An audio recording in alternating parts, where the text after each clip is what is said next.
Can we continue being the most successful democracy in the world if we try to demonize news organizations that criticize government?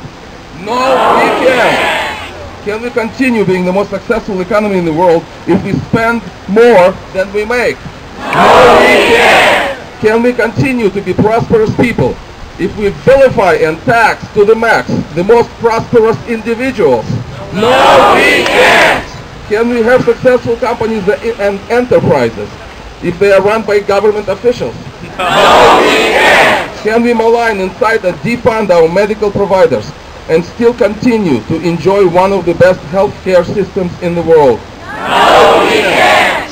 Indeed we can. Of course not.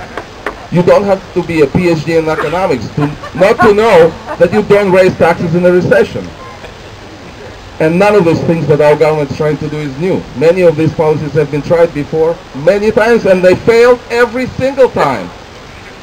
Many of you know this from history, but I know it because we in the Soviet Union lived it. For example, how about freedom of the press?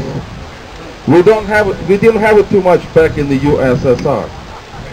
In fact, the only way we could protest was tell jokes about the government, quietly, while we turned the radio music on really loud. So I'll give you an example of a couple of jokes. There used to be 3 television channels.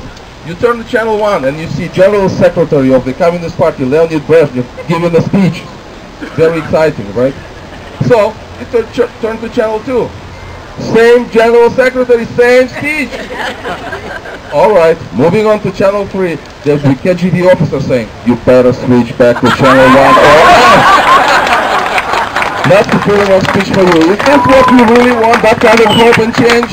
No! Here's another one. An American and a Russian are arguing the merits of their countries. American says, we have freedom of speech. I can come right in front of the White House and say, American president stinks. I hate these policies.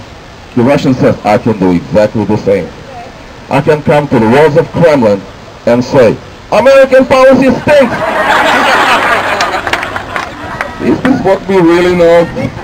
Is this what we really want? Not at all. Well, how about government running businesses? We all know how terribly inefficient and wasteful government management can be. But did you ever think of other implications? Did you ever think that, in fact, in this case, the government would not be only your government, but also your employer? And what is the government's main tool of management? It's the police. When I first came to this country, many people were very curious and usually peppered me with questions about the reality of life in the socialist society.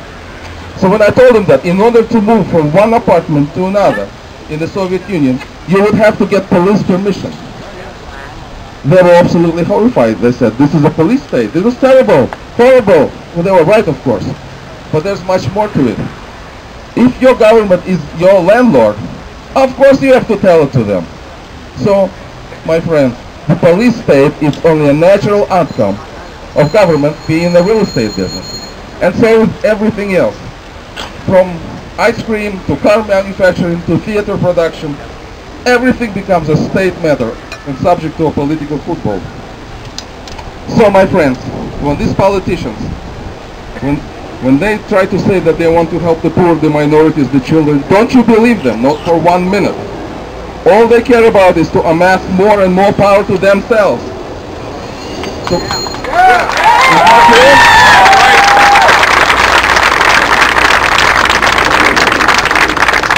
so when these rascals harass the rich, don't you support them? Not for 1 minute.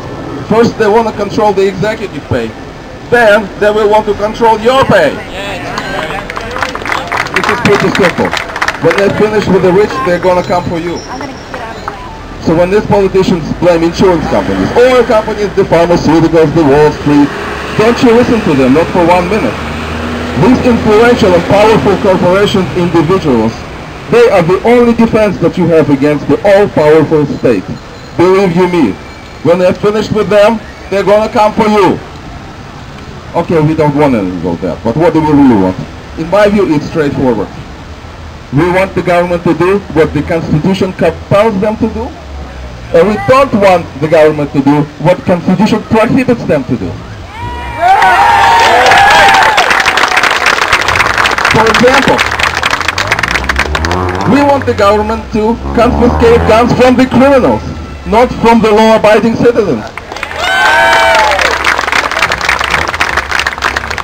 We want the government to get the money from Bernie Madoff, not from us tax-paying citizens. We want the government to do precisely what Constitution asks them to do.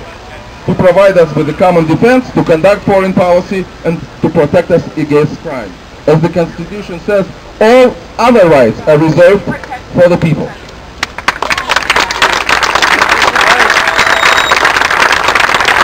Alright, so what are we going to do about this?